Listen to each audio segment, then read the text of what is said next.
Kalau seorang perempuan di dalam kitab Riyadhus Shalihin, hak seorang suami kepada istri ada, hak seorang istri kepada suami ada. Semua ada haknya masing-masing. Yang lebih berhak banyak istri kepada suami, banyak bu, banyak, luar biasa.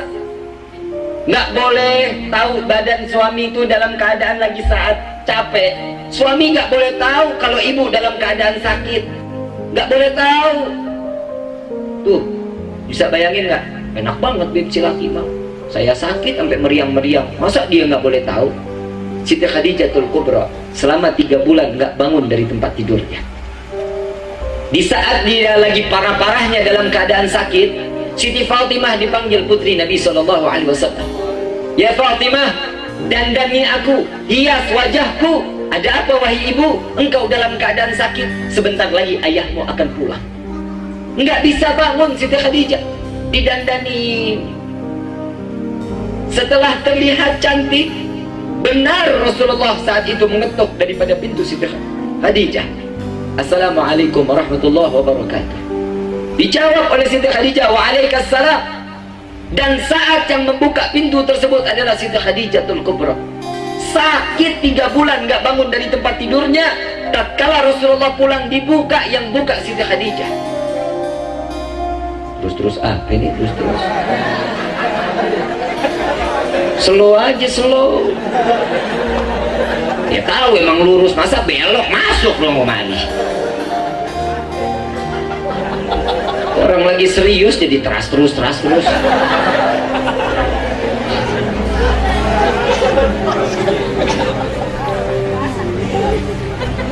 Terusin nggak nih? Lu sama sama dia? Terus juga. Hadirin al-hadirat rahimakumullah. Khadijah yang membuka pintu saat Rasulullah pulang ke dalam rumah. Nggak kelihatan Siti Khadijah dalam keadaan sakit. Diambil tangan Rasulullah, dicium tangan Rasulullah. Ya Rasulullah, gimana peperangannya? Bagaimana dakwahmu? Ya Khadijah, aku tidak lama, sebentar lagi aku harus datang kembali berjumpa dengan kawan-kawanku yang saat ini ada di medan perang. Sebentar ya Rasulullah, minum kopi sedikit saja. Baik, kata Rasulullah, baik, duduk.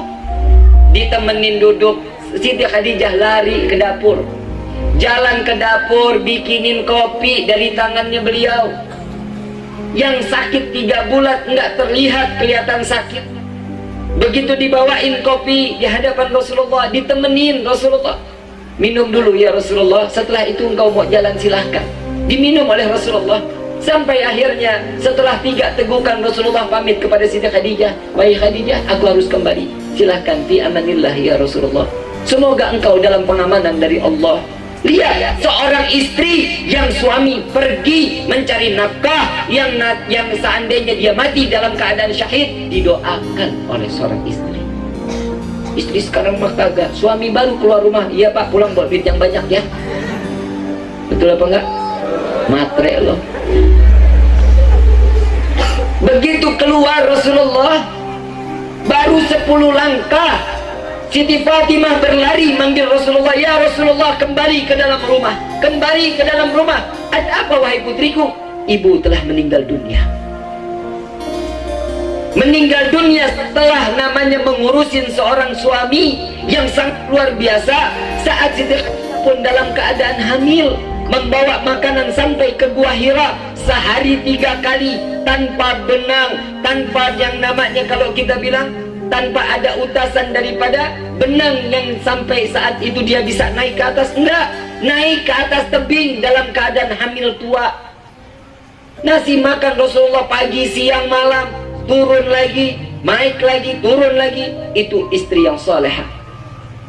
Sampai saat Rasulullah satu waktu melihat Siti Khadijah sedang menyusui Siti Fatimah. Rasulullah masuk ke dalam rumah, Siti Khadijah tidak tahu kalau Rasulullah ada di belakangnya. Sampai akhirnya Rasulullah meneteskan air mata. Isak tangisnya Rasulullah didengar oleh Siti Khadijatul Kubra. Menengok, ada apa wahai Rasulullah? Mengapa engkau menangis ya Khadijah? Engkau adalah perempuan yang kaya raya awalnya, tapi sekarang engkau dalam keadaan yang termiskin. tidak memiliki apapun, badanmu sangat kurus sampai bukan ASI yang keluar lagi, tapi yang keluar adalah darah segar. Payah Siti Khadijah saat itu. Apa jawaban daripada Siti Khadijah? Ya Rasulullah, apa yang membuatmu sampai berpikir seperti itu?